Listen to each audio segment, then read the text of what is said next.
പ്രിയപ്പെട്ട കൂട്ടുകാരെ, ഭൂമിശാസ്ത്രത്തിൻ്റെ പുതിയൊരു അധ്യായത്തിലേക്ക് എല്ലാവർക്കും സ്വാഗതം. നിങ്ങളെല്ലാവരും വീടുകളിൽ സുരക്ഷിതരാണല്ലോ അല്ലേ? ഇന്ന് ഞാനും നിങ്ങളും അടങ്ങുന്ന ഭൂരിഭാഗം ജനങ്ങളും അവരവരുടെ വീടുകളിൽ തന്നെയാണ് മുഴുവൻ സമയം ചെലവഴിക്കുന്നത്. മനുഷ്യനും പ്രകൃതിയുമായിട്ടുള്ള ഇടപെടലിനെ കൃത്യമായി അടയാളപ്പെടുത്തുന്നതാണ് അവൻ്റെ വാസ ഇടങ്ങൾ. അതുകൊണ്ട് തന്നെ മാനവിക ഭൂമിശാസ്ത്രത്തിൻ്റെ ഒരു പ്രധാന പഠന മേഖലയായി അധിവാസ ഭൂമിശാസ്ത്രം അഥവാ സെറ്റിൽമെൻറ്റ് ജോഗ്രഫി മാറുകയും ചെയ്യുന്നു. ഞാൻ എന്തിനെക്കുറിച്ചാണ് നിങ്ങളോട് സംസാരിക്കാൻ പോകുന്നതെന്ന് ഒരു സൂചന ലഭിച്ചിട്ടുണ്ടാകും. Yes, the human settlements. But in the last class you have learned about the same, haven't you? In the last chapter tells us about the world human settlements. Today we are going to discuss the human settlements in India. First of all, we have to be aware of the term human settlements. Human settlements means the cluster of dwellings at any type or size where human beings live. ജനങ്ങൾ അധിവസിക്കുന്ന എല്ലാ തരത്തിലുമുള്ള പാർപ്പിടങ്ങളുടെയും കൂട്ടമാണ് വാസസ്ഥലങ്ങൾ. As we know, the types of building materials in each climatic area are different. For example, in the lowest parts of China, cave dwellings are used as settlements, whereas in polar areas, igloos are constructed by Eskimos with ice bricks. ജനങ്ങൾ താമസിക്കുന്ന ഇടങ്ങളിലെ പ്രാദേശിക വ്യത്യാസങ്ങൾക്കനുസരിച്ച് വാസയിടങ്ങളുടെ രൂപവും ആകൃതിയും മാറുന്നു. ജനങ്ങൾ തങ്ങളുടെ പാർപ്പിടങ്ങൾ വാസസ്ഥലങ്ങളായിട്ട് ഉപയോഗിക്കുമ്പോൾ തന്നെ പാർപ്പിടങ്ങളുടെ ചുറ്റുമുള്ള പ്രദേശങ്ങൾ അവരവരുടെ സാമ്പത്തിക ആവശ്യങ്ങൾക്കായി ഉപയോഗിച്ചു വരുന്നു. Thus, the process of settlements inherently involves the grouping of people and allocate their land as their resource base. Settlements vary in size and type. It ranges from hamlets to metropolitan area. അതായത് കുഗ്രാമങ്ങൾ തൊട്ട് metropolitan നഗരങ്ങൾ വരെ വാസ ഇടങ്ങളുടെ വലിപ്പം വ്യത്യാസപ്പെടുന്നു. When the size changes, the economic character and social structure of the settlements change. വലിപ്പം വാസസ്ഥലങ്ങളുടെ വ്യത്യാസപ്പെടുമ്പോൾ അവയുടെ സാമ്പത്തിക ക്രമവും സാമൂഹ്യ ഘടനയും വ്യത്യാസപ്പെടുന്നു. The term size always includes small and large, doesn't it? Here also we have small settlements and large settlements, but we have to add some more characteristics to them. ചെറുതോ അകന്നു മാറി സ്ഥിതി ചെയ്യുന്നതോ പ്രാഥമിക സാമ്പത്തിക പ്രവർത്തനങ്ങൾക്ക് പ്രാമുഖ്യം കൊടുക്കുന്നതോ ആയിട്ടുള്ള വാസസ്ഥലങ്ങളാണ് ഗ്രാമങ്ങൾ. The sparsely located small settlements, mainly specializing in primary economic activities, are termed as villages. Dear children, you can understand from the slide that these settlements are small and thinly dispersed in a way, and here the people are predominantly occupied with primary economic activities. So, what are the primary economic activities? The primary economic activities are land-based economic activities which are related to the extraction of Earth's resources directly. It includes agriculture, mining, fisheries, pastoralism, etc. ഭൂമിയിലെ വിഭവങ്ങളുമായി നേരിട്ട് ബന്ധമുള്ള സാമ്പത്തിക പ്രവർത്തനങ്ങളാണ് പ്രാഥമിക സാമ്പത്തിക പ്രവർത്തനങ്ങൾ. ഇതിൽ കൃഷി, ഖനനം, വനവൽക്കരണം, മത്സ്യബന്ധനം, കാലിമേച്ചിൽ തുടങ്ങിയവ ഉൾപ്പെടുന്നു. Dear children, let's move on to the larger settlements. The larger settlements are compact in a way and specializing more on non-primary economic activities. These settlements are termed as urban settlements.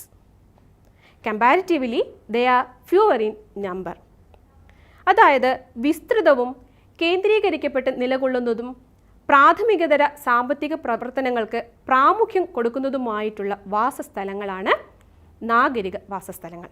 There are some basic differences between urban and rural settlements. ഗ്രാമീണ വാസസ്ഥലങ്ങളും നാഗരിക വാസസ്ഥലങ്ങളും തമ്മിൽ ചില അടിസ്ഥാന വ്യത്യാസങ്ങളുണ്ട്. അവ എന്തെല്ലാമാണെന്ന് നമുക്ക് നോക്കാം. First of all, the rural settlement derive their life support from primary economic activities. On the other hand, urban settlements depend on secondary activities and also higher order service activities. നേരത്തെ പറഞ്ഞതുപോലെ തന്നെ ഗ്രാമീണ വാസസ്ഥലങ്ങൾ അടിസ്ഥാന സാമ്പത്തിക ആവശ്യങ്ങൾക്കായി പ്രാഥമിക സാമ്പത്തിക പ്രവർത്തനങ്ങളെ ആശ്രയിക്കുമ്പോൾ ദ്വിതീയ സാമ്പത്തിക പ്രവർത്തനങ്ങളെയും മറ്റ് ഉയർന്ന തലത്തിലുള്ള സേവന പ്രവർത്തനങ്ങളെയുമാണ് നാഗരിക വാസസ്ഥലങ്ങൾ ആശ്രയിക്കുന്നത്. സേവന പ്രവർത്തനങ്ങളിലാകട്ടെ തൃതീയ, ചതുർത്ഥ, പഞ്ചമ സാമ്പത്തിക പ്രവർത്തനങ്ങൾ ഉൾപ്പെടുന്നു. Moving on to the second basic difference between rural and urban settlements. Cities act as the nodes of economic growth. Urban centers produce goods and services extensively. These goods and services are provided not only to the urban dwellers but to the people of the rural areas in their hinterlands. In return for this, the rural area provides food and raw materials to the urban centers.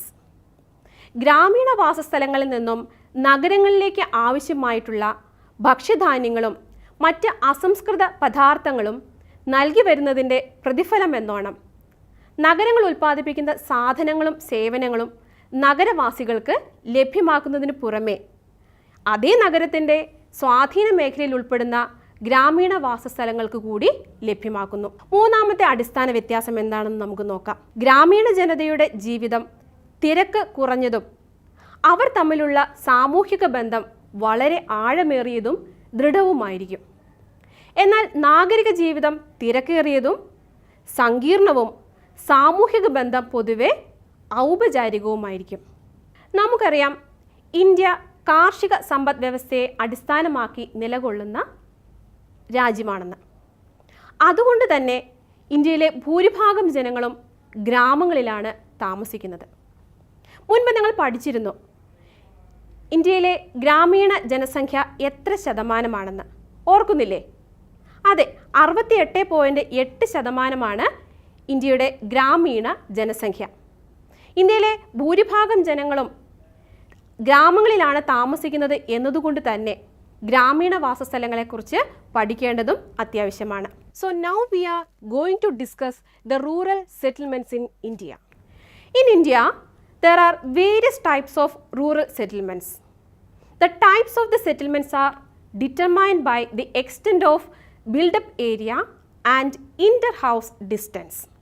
പാർപ്പിട പ്രദേശത്തിൻ്റെ വിസ്തൃതി, പാർപ്പിടങ്ങൾ തമ്മിലുള്ള അകലം എന്നിവ അടിസ്ഥാനമാക്കിയാണ് ഗ്രാമീണ വാസസ്ഥലങ്ങളെ തരംതിരിക്കുന്നത്. There are some basic factors and conditions which are responsible for having different types of rural settlements. They are physical features, cultural and ethnic factors, security factors. ഭൗതിക പ്രത്യേകതകൾ, സാംസ്കാരികവും വംശീയവുമായിട്ടുള്ള ഘടകങ്ങൾ, സുരക്ഷാ ഘടകങ്ങൾ. In physical factors, the nature of terrain, altitude, climate and the availability of water are included. ഗ്രാമീണ വാസസ്ഥലങ്ങൾ രൂപപ്പെടാൻ സ്വാധീനിക്കുന്ന ഭൗതിക ഘടകങ്ങളാണ് ഇതിൽ ഉൾപ്പെടുന്നത്. The second factors are cultural and ethnic factors. It includes the social structure, religion and caste. അതായത് സാമൂഹിക ഘടന, മതം, ജാതി തുടങ്ങിയ ഘടകങ്ങളാണ് സാംസ്കാരികവും വംശീയവുമായിട്ടുള്ള ഘടകങ്ങളിൽ ഉൾപ്പെടുന്നത്. The third group of factors are security factors. സുരക്ഷാ ഘടകങ്ങൾ. They include the defense against thefts and robberies. വാസസ്ഥലങ്ങളുടെ രൂപീകരണത്തെ സ്വാധീനിക്കുന്ന കൊള്ളയെയും കളവിനെയും പ്രതിരോധിക്കുന്ന സംവിധാനങ്ങളാണ് ഇതിൽ ഉൾപ്പെടുന്നത്. Based on these factors and conditions, there are 4 types of rural settlements in India. They are clustered settlements, semi-clustered settlements, hamleted settlements and dispersed settlements. കേന്ദ്രീകൃത വാസസ്ഥലങ്ങൾ, അർദ്ധകേന്ദ്രീകൃത വാസസ്ഥലങ്ങൾ, ഹാംലെറ്റുകൾ, ചിതറിക്കിടക്കുന്ന വാസസ്ഥലങ്ങൾ. ഓരോന്നായിട്ട് നമുക്ക് നോക്കാം. The clustered settlements. Clustered settlements are also termed as agglomerated or nucleated settlements. അടുത്തടുത്തായി സ്ഥിതി ചെയ്യുന്ന പാർപ്പിടങ്ങൾ ഉൾക്കൊള്ളുന്ന പ്രദേശങ്ങളാണ് കേന്ദ്രീകൃത വാസസ്ഥലങ്ങൾ. ചുറ്റുപാടുമുള്ള കൃഷിയിടം, തരിശ് പ്രദേശം, അതുപോലെ പുൽമേട് തുടങ്ങിയവയിൽ നിന്നും കൃത്യമായിട്ടാണ് പൊതു പാർപ്പിട പ്രദേശം വേർതിരിക്കപ്പെട്ടിട്ടുള്ളത്. ഇങ്ങനെ അടുത്തടുത്തായി സ്ഥിതി ചെയ്യുന്ന പാർപ്പിട പ്രദേശങ്ങളും അവയ്ക്കിടയിലെ തെരുവുകളും ചേർന്ന് ചതുരം, അഭികേന്ദ്രം, രേഖീയം അതായത് റെക്റ്റാങ്കുലർ, റേഡിയൽ, ലീനിയർ തുടങ്ങിയ ജാമിതീയ മാതൃകകളായിട്ടാണ് പൊതു പാർപ്പിട പ്രദേശം കാണപ്പെടുന്നത്. സ്ലൈഡിലേക്കൊന്ന് ശ്രദ്ധിച്ചു നോക്കൂ. ഇവിടെ പാർപ്പിടങ്ങൾ തമ്മിലുള്ള അകലം വളരെ കുറവാണ്. മാത്രവുമല്ല, കാർഷിക പ്രദേശങ്ങളാൽ ഈ പൊതു പാർപ്പിട പ്രദേശം ചുറ്റപ്പെട്ടാണ് കിടക്കുന്നത്. These settlements are commonly found in the fertile alluvial plain, especially in the northern plain and also in northeastern states. നമുക്ക് കേന്ദ്രീകൃത വാസസ്ഥലങ്ങളുടെ ചില സാറ്റലൈറ്റ് ഇമേജുകൾ കാണാം. നോക്കൂ, മധ്യ ഇന്ത്യയിലെ ബുന്ദേൽഖണ്ഡിലെ ഒരു കേന്ദ്രീകൃത വാസസ്ഥല മാതൃകയാണ് സാറ്റലൈറ്റ് ഇമേജിൽ കൂടി നാം ഇപ്പോൾ കാണുന്നത്. രണ്ടാമതായി നാഗാലാൻഡിലെയും. ഈ 2 മേഖലകളിലെയും കേന്ദ്രീകൃത വാസസ്ഥലങ്ങൾക്ക് ഒരു പൊതു സ്വഭാവമുണ്ട്. ഈ 2 പ്രദേശങ്ങളിലെയും കേന്ദ്രീകൃത വാസസ്ഥലങ്ങൾ സുരക്ഷാ കാരണങ്ങൾ മുൻനിർത്തിയാണ് രൂപം കൊണ്ടിട്ടുള്ളവ. ഇനി നമുക്ക് രാജസ്ഥാനിലെ ഒരു കേന്ദ്രീകൃത വാസസ്ഥലത്തിൻ്റെ സാറ്റലൈറ്റ് ഇമേജറി നോക്കാം. ശ്രദ്ധിച്ചാൽ മനസ്സിലാകും, ഈ കേന്ദ്രീകൃത വാസസ്ഥലം പ്രധാനമായും ജലസ്രോതസ്സുകളെ ആശ്രയിച്ചാണ് നിലനിൽക്കുന്നതെന്ന്. നമുക്കറിയാം, രാജസ്ഥാനിലെ ഒട്ടുമിക്ക പ്രദേശങ്ങളും മരുപ്രദേശങ്ങളാണ്.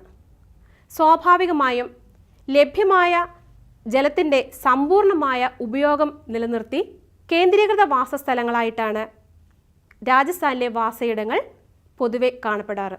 So now we are moving on to the second type of rural settlements, that is semi-clustered settlements അഥവാ അർദ്ധ കേന്ദ്രീകൃത വാസസ്ഥലങ്ങൾ. Semi-clustered settlements are also termed as fragmented settlements. 2 സാഹചര്യങ്ങളിലാണ് അർദ്ധ കേന്ദ്രീകൃത വാസസ്ഥലങ്ങൾ രൂപം കൊള്ളുന്നത്.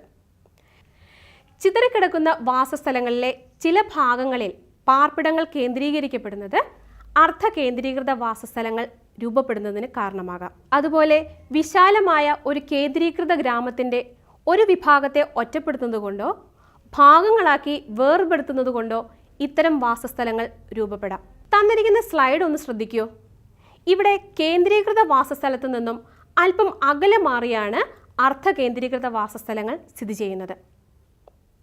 In such cases, the land owning or the dominant community occupies the center part of the main village and the people of the lower strata of the society and menial workers settle on the outer parts of the main village. രാജസ്ഥാനിലെ ചില ഭാഗങ്ങളിലും ഗുജറാത്ത് സമതലങ്ങളിലുമാണ് സാധാരണ ഇത്തരത്തിലുള്ള അർദ്ധ കേന്ദ്രീകൃത വാസസ്ഥലങ്ങൾ കാണപ്പെടുന്നത്. ഈ സാറ്റലൈറ്റ് ഇമേജറി ഒന്ന് നോക്കൂ. ഇത് ഗുജറാത്ത് സമതലങ്ങളിലെ അർദ്ധ കേന്ദ്രീകൃത വാസസ്ഥലങ്ങളെ കാണിക്കുന്ന ഒരു സാറ്റലൈറ്റ് ഇമേജറിയാണ്.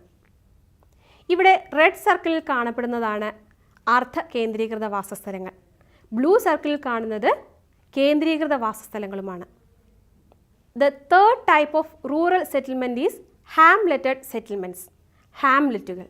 ചിലപ്പോൾ വാസസ്ഥലങ്ങൾ പല ഭാഗങ്ങളായി വിഭജിക്കപ്പെട്ട് പ്രത്യേക പേരുകളിൽ പരസ്പരം അകന്ന് കാണപ്പെടാറുണ്ട്. This separation is always motivated by social and ethnic factors. പ്രാദേശികമായി പല പേരുകളിലാണ് രാജ്യത്തിൻ്റെ പല ഭാഗങ്ങളിൽ ഇവ അറിയപ്പെടുന്നത്. പന്ന, പാര, പള്ളി, നഗ്ല, ധനി എന്നിങ്ങനെയെല്ലാം ഹാംലെറ്റുകൾ അറിയപ്പെടുന്നു. Such villages are commonly found in the middle and lower Ganga plain, Chhattisgarh and lower valleys of Himalaya. തന്നിരിക്കുന്ന സാറ്റലൈറ്റ് ഇമേജറി ധനി ഹാംലെറ്റിൻ്റേതാണ്. ശ്രദ്ധിച്ചു നോക്കിയാൽ മനസ്സിലാകും ഈ വാസയിടങ്ങൾ പരസ്പരം അകന്നു മാറി സ്ഥിതി ചെയ്യുന്നതായിട്ട്.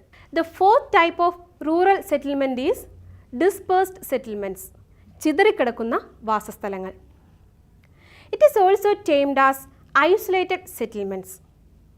It appears in the form of isolated huts or Hamlets of few huts.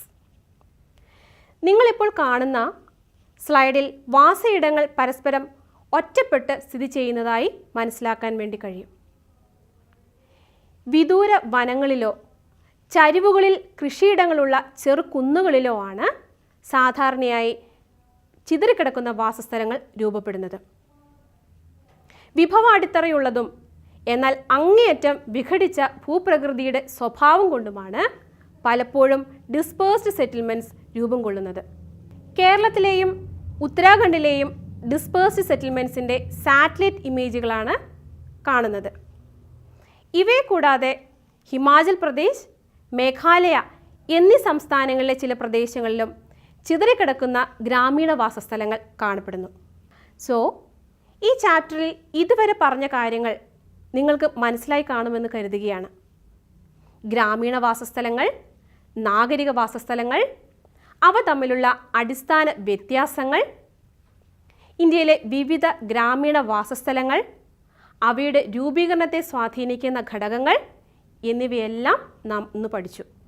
ഇനി ഈ പാഠഭാഗവുമായി ബന്ധപ്പെട്ട് ചില ചോദ്യങ്ങൾ നൽകുകയാണ്. ഇവയ്ക്കെല്ലാം ഉത്തരങ്ങൾ കണ്ടെത്തി നിങ്ങളുടെ ടീച്ചർക്ക് നിങ്ങൾ കൊടുക്കുമല്ലോ. ചോദ്യം 1. Compare the basic differences between rural and urban settlements. ഗ്രാമീണ നാഗരിക വാസസ്ഥലങ്ങളുടെ അടിസ്ഥാന വ്യത്യാസങ്ങൾ താരതമ്യം ചെയ്യുക. എങ്ങനെയാണ് ഉത്തരം എഴുതേണ്ടത് എന്നൊന്ന് നമുക്ക് ചിന്തിച്ചു നോക്കിയാലോ.